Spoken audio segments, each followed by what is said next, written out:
The sum of the areas of square of a side 12 centimeter and a rectangle of a length 18 centimeter is a 252 centimeter square. Then find the perimeter of the rectangle is.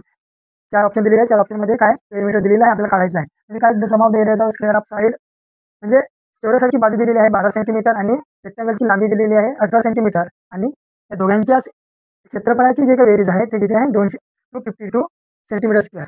आपल्याला काढायचं काय perimeter मध्ये परिमिती काढायची आहे. कोणाची काढायची आहे रेक्टँगलची. पण काढायचं कसं लक्षात घ्या. पहिला सगळ्यात आधी आपल्याला दिला काय एरिया ऑफ स्क्वेअर.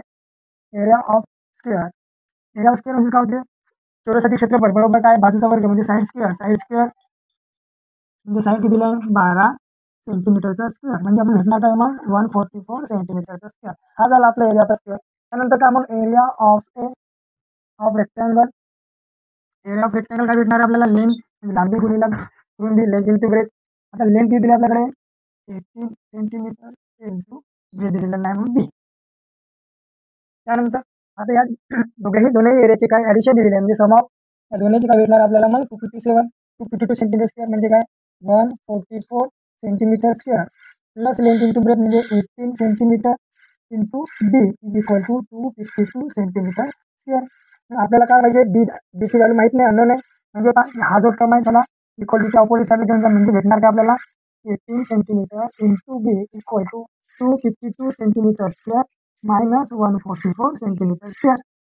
आता इथं वाचला काय मग 18 centimetre into B is equal to minus केला भेटणार काय तर मग 200 गेलं म्हणजे 100 वाचला 52 मधून 44 काम मायनस केला भेटणार आहे 8 म्हणजे 108 सेंटीमीटरचा स्क्वेअर. पण आता आपण या ठिकाणी बी काय अननोन आहे म्हणजे बी इज इक्वल टू 108 सेंटीमीटरचा स्क्वेअर. आता पहा या ठिकाणी हा 18 काय बीच्या मल्टिप्लाय मध्ये आहे.